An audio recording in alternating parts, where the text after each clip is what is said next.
Ketenangan jiwa adalah kesehatan jiwa, kesejahteraan jiwa, atau kesehatan mental.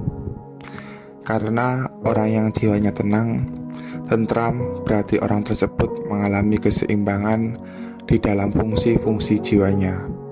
Atau orang yang tidak mengalami gangguan kejiwaan sedikit pun, sehingga dapat berpikir positif, bijak dalam menyikapi masalah, maupun menyesuaikan diri dengan situasi yang dihadapi, serta mampu merasakan kebahagiaan hidup. Semua orang ingin menjalani kehidupan dengan penuh kebahagiaan dan ketenangan lahir dan batin. Jiwa yang tenang ialah jiwa yang diwarnai dengan sifat-sifat yang menyebabkan selamat dan bahagia. Di antaranya yaitu sifat syukur, sabar, rela, dan cinta Tuhan. Adapun indikator dalam ketenangan jiwa, yang pertama, merasa aman, damai, dan tentram. 2. Bisa menerima diri sendiri, merasa diri bernilai, menyadari akan kemampuan diri sendiri, mengakui keterbatasan diri, mau menerima orang lain, mau menerima perbedaan di antara mereka, dan mengakui adanya perbedaan antara dirinya dengan orang lain. 3. Mampu menguasai diri secara profesional ketika dituntut melakukan hal yang spontan dan memiliki kemampuan untuk memulai sesuatu. 4. Mampu menumbuhkan interaksi aktif dan memuaskan orang lain. 5. Memiliki pandangan realistis dalam menjalani kehidupan dan bisa menghadapi berbagai problema dengan wajar sehingga mampu memunculkan solusi terbaik. Yang keenam, memiliki kepribadian yang sempurna, salah satunya yaitu memiliki kematangan emosional. Yang dimaksud di sini adalah kemampuan untuk menguasai diri dalam menghadapi berbagai situasi yang bisa memancing emosi dan tidak akan mudah terprovokasi. Allah adalah pencipta manusia dan mengetahui segala yang ada di dalam jiwanya. Dengan mengkaji proses penciptaan manusia dan perkembangan manusia, serta sifat-sifat manusia, maka faktor-faktor yang mempengaruhi perkembangan jiwa dan kepribadian individu meliputi yang pertama, biologis. Yang dimaksud dengan faktor biologis adalah berbagai keadaan biologis atau jasmani yang dapat mempengaruhi perkembangan maupun fungsi sang pribadi dalam kehidupan sehari-hari, seperti keahlian gen, kurang gizi, penyakit, dan sebagainya. Ia mempengaruhi segala aspek tingkah laku, mulai dari kecerdasan sampai daya tahan terhadap stres. Dimensi biologis terdiri dari 3, yaitu jasad. Dalam hal ini yang dimaksud jasad yaitu tubuh dan organ tubuh. Kemudian hawa, dorongan-dorongan hasad kebinatangan yang menuntut pemenuhan dan pengaktualannya amat ditentukan oleh keadaan yang terkait dengan jiwa seseorang. Dan hayat atau yang bisa diartikan ruh atau nyawa. Selain itu, ada beberapa faktor lain yang bisa mempengaruhi jiwa manusia yang dilihat dari aspek biologis, yaitu yang pertama, potensi. Potensi adalah kemampuan yang mempunyai kemungkinan untuk dikembangkan atau kesanggupan seseorang untuk mengembangkan sesuatu. Allah Subhanahu wa Ta'ala telah berikan berupa fisik dan roh, serta sifat-sifat dasar manusia yang bisa berupa kecenderungan perbuatan positif dan juga kecenderungan untuk berbuat negatif. 2. Pengaruh keturunan atau faktor hereditas. Fakta-fakta ilmiah yang ditemukan para ilmuwan tentang bagaimana sifat-sifat dan keadaan fisik diturunkan secara mendalam telah dijelaskan dalam Al-Quran jauh sebelum para ilmuwan melakukan penelitian. Dengan semakin canggih keilmuan manusia, semakin jelas bukti-bukti empirik dapat diamati dengan panca indera. Dengan demikian, jiwa yang normal akan membentuk pribadi yang positif dan bisa melahirkan jiwa yang sehat.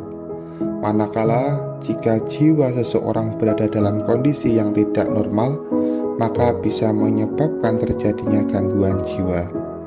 Kedua yaitu sosiologi. Sosiologi adalah lingkungan yang ditentukan oleh hubungan antara individu dan suatu komunitas sosial. Hubungan ini dikaitkan dengan tradisi, nilai-nilai, peraturan-peraturan, dan undang-undangan atau norma-norma. Jiwa seseorang bisa berubah karena pengaruh teman, guru, pembimbing, tetangga, dan sebagainya. Begitupun nilai-nilai yang dianut suatu kelompok masyarakat dan nenek moyangnya akan turut mewarnai kepribadian seseorang.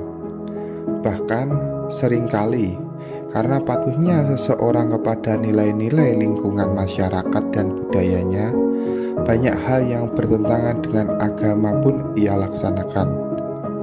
Dengan demikian, sosiologi mempunyai pengaruh yang besar terhadap jiwa manusia. Jika perbuatan yang dilakukan bukan karena Allah, maka seseorang tidak akan mendapatkan keridhaan dan keberkatan darinya. Kemudian ada psikologi. Psikologi adalah lingkungan yang dipengaruhi oleh kondisi kejiwaan seperti kondisi rasa, tanggung jawab, toleransi, kesadaran, kemerdekaan, keamanan, kesejahteraan, dan sebagainya. Di antara pengaruh psikologis terhadap jiwa, yaitu sikap, perilaku, dan perlakuan orang tua. Lingkungan merupakan faktor yang akan memberikan pengaruh baik anak dalam menjalankan aktivitas hidup. Apakah anak akan berkembang sekedar mengikuti dorongan bahwa nafsunya, atau anak akan berkembang menjadi pribadi yang mampu mengembangkan antara pemenuhan kebutuhan fisiknya dengan pemenuhan kebutuhan spiritualnya. Dalam hal ini, spiritual merupakan kebangkitan atau pencerahan diri dalam mencapai tujuan dan makna hidup. Spiritual merupakan bagian esensial dari keseluruhan kesehatan dan kesejahteraan seseorang. Spiritual juga merupakan pengaruh yang berkaitan dengan aspek jiwa, seperti motivasi beragama yang berpegang teguh pada ketakwaan, mencintai kebaikan, kebenaran, dan keadilan, serta membenci keburukan, kebatilan, dan kezaliman. Dengan demikian, masih banyak lagi faktor yang bisa mempengaruhi jiwa manusia. Jiwa seseorang bisa dipengaruhi jika ia berada dalam kondisi yang jauh dari nilai ketakwaan kepada Allah, maka ia akan mendapat gangguan jiwa. Manakala seseorang yang selalu menyuburkan hatinya dengan mengingat Allah atau zikrullah, maka jiwanya akan senantiasa mendapat perlindungan daripada segala sesuatu yang bisa mempengaruhinya oleh Allah, dan jiwanya akan sehat. Adapun hal lain yang menyebabkan seseorang merasa tidak tenang pada jiwanya, yaitu 1. Ghaflah. Ghaflah diartikan lalai atau lupa kepada Allah. Manusia lalai dan lupa kepada Allah akan membuat lupa kepada dirinya sendiri. Manusia yang lalai dari mengingat Allah tidak akan merasa hidupnya tenang dan tentram. Manusia akan merasa dalam keadaan gelisah, resah, dan susah. Manusia yang lupa kepada Allah akan tenggelam ke dalam telaga kelupaan, kebimbangan, dan keterasingan. Manusia akan jauh dari lingkungan cahaya dan masuk ke dalam lingkungan kegelapan. Kedua, kegundahan dan kekhawatiran. Apabila seseorang tidak merasa tenang, maka itu disebabkan oleh rasa kegundahan dan kekhawatiran seseorang akan sesuatu. Dan bagaimana cara menghilangkan sebab-sebab dari kegundahan dan kekhawatiran seseorang? Kegundahan dan kekhawatiran seseorang dapat dihilangkan melalui tahap-tahap berikut. Yang pertama, kegundahan dan kekhawatiran terkadang disebabkan oleh pemikiran akan masa depan yang gelap dan tidak jelas. Tetapi iman kepada Tuhan semesta alam dan ketakwaan kepadanya menjadikan hati tentram. 2. Masa lampau yang menyedihkan pun akan kekhawatiran tentang dosa-dosa yang dilakukan olehnya di masa lampau lantaran kekhilafan dapat menghilangkan ketentraman diri seseorang. Namun dengan mengingat bahwa Allah adalah penerima taubat, pengampun segala dosa, Maha Pemurah dan Maha Baik, akan membuat manusia tentram.